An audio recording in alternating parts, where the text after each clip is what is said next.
नमस्कार दोस्तों। इनफर्टिलिटी एक ऐसी समस्या है जिससे आज के समय में 10 में से 4 कपल जूझ रही है और आशा वेदा हमेशा ये कोशिश करता है कि इससे जुड़ी अलग अलग समस्याओं के बारे में आपको अवगत कराया जाए ताकि आप जल्दी से जल्दी उस समस्या को समझकर कंसेप्शन की तरफ आगे बढ़ सकें। ऐसी एक समस्या है एंडोमेट्रियोसिस। बहुत बार एंडोमेट्रियोसिस जो है वो अल्ट्रासाउंड्स में डायग्नोज नहीं होती है और लंबे टाइम तक अनडायग्नोज रहने की वजह से वो बहुत क्रिटिकल कॉम्प्लिकेशंस क्रिएट करती है और प्रेगनेंसी नहीं हो पाती। आज हम इसी एंडोमेट्रियोसिस और उसके कॉम्प्लिकेशंस को समझने की कोशिश करते हैं।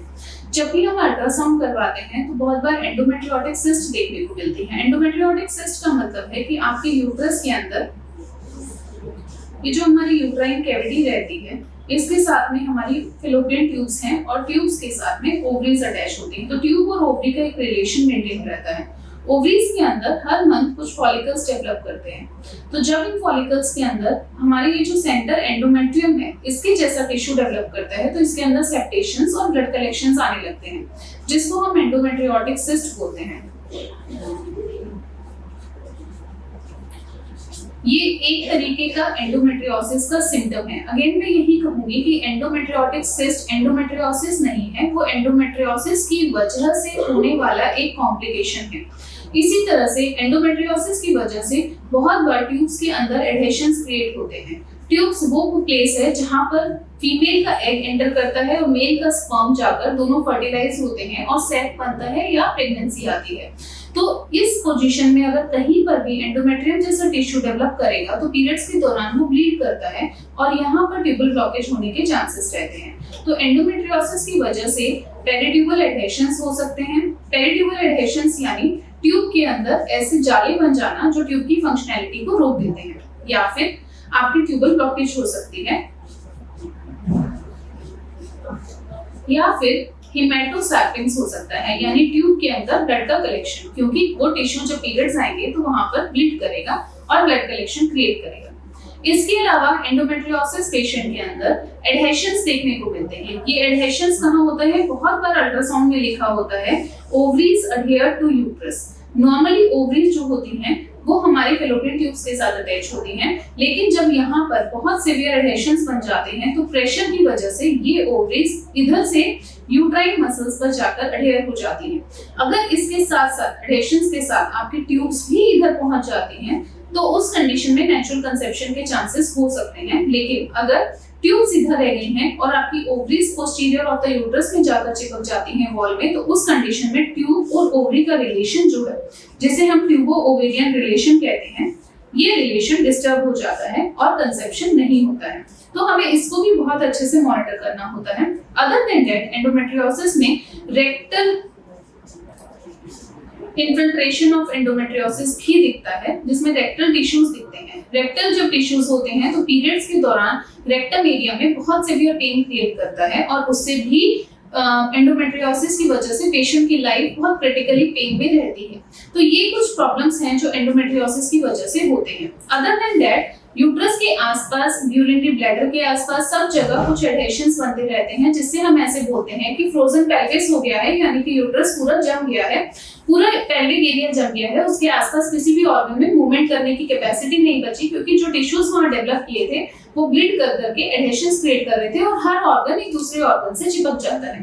तो एंडोमेट्रियोसिस ओवरऑल एक डिजीज है जिसके अलग अलग सिम्टम्स हमें अलग अलग अल्ट्रासाउंड्स में दिखते हैं। तो बहुत बार ऐसा हो सकता है कि एंडोमेट्रियोटिक सिस्ट ना दिखे लेकिन आपको हेमेटोसार्किंग्स मिल सकता है।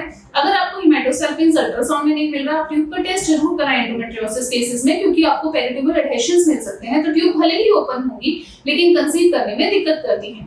तो ऐसी समस्याएं जो हैं वो इनफर्टिलिटी की तरफ लेकर जाती हैं। इसलिए कि अगर एंडोमेट्रियोटिक सिस्ट बन रही है तो उस मंथ में उधर जो भी फॉलिकल डेवलप करेगा वहां पर सिस्ट बनने के चांसेस ज्यादा हो सकते हैं। फर्स्ट। सेकंड, एंडोमेट्रियोटिक सिस्ट अगर बहुत बड़ी है तो ओवरी से एग रिलीज ही नहीं हो पाता और पेशेंट का ओव्यूलेशन जो है वो रुक जाता है।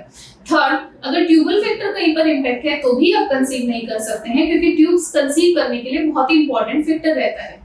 फोर्थ, अगर आपका ट्यूब और ओवरी का रिलेशन डिस्टर्ब हो जाता है तो उस कंडीशन में भी कंसेप्शन होना नामुमकिन सा हो जाता है।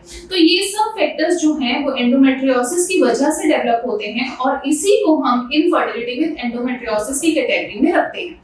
तो अगर ऐसी कोई भी समस्या से आप जूझ रहे हैं तो आपको क्या करना चाहिए?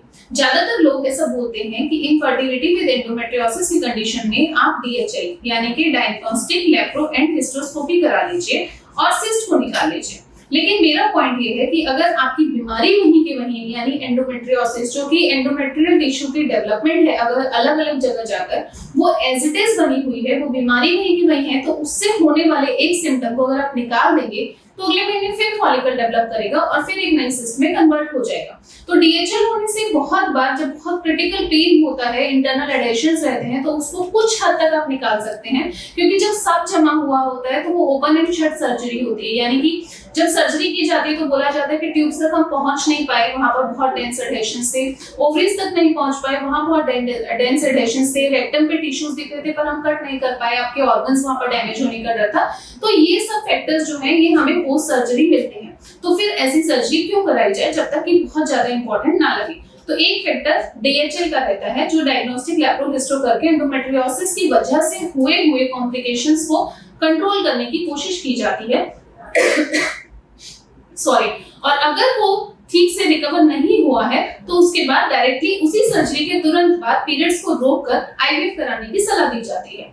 तो आयुर्वेद इसमें कैसे मदद कर सकता है? आयुर्वेद बेसिकली सबसे पहले ये एंडोमेट्रियोसिस जो डिजीज है उसको रिजॉल्व करने में मदद करता है, जो कि आयुर्वेद के हिसाब से दोषास के डिस्टर्बेंस की वजह से होता है। तो जब हम उसको रिकवर कर लेते हो, मैं फिर से कहती हूँ, हम उस डिजीज को रिकवर करते हैं ताकि उसकी फर्दर ग्रोथ रुक जाए। यानी कि अब वो एंडोमेट्रियोसिस ट्यूब में जाके एडहेशंस नहीं क्रिएट करेगा, ओवरीज में जाके नए सिस्ट नहीं बनने देगा, फर्दर एडहेशंस क्रिएट नहीं करेगा, ट्यूबो-ओवेरियन रिलेशन को फर्दर डिस्टर्ब नहीं करेगा।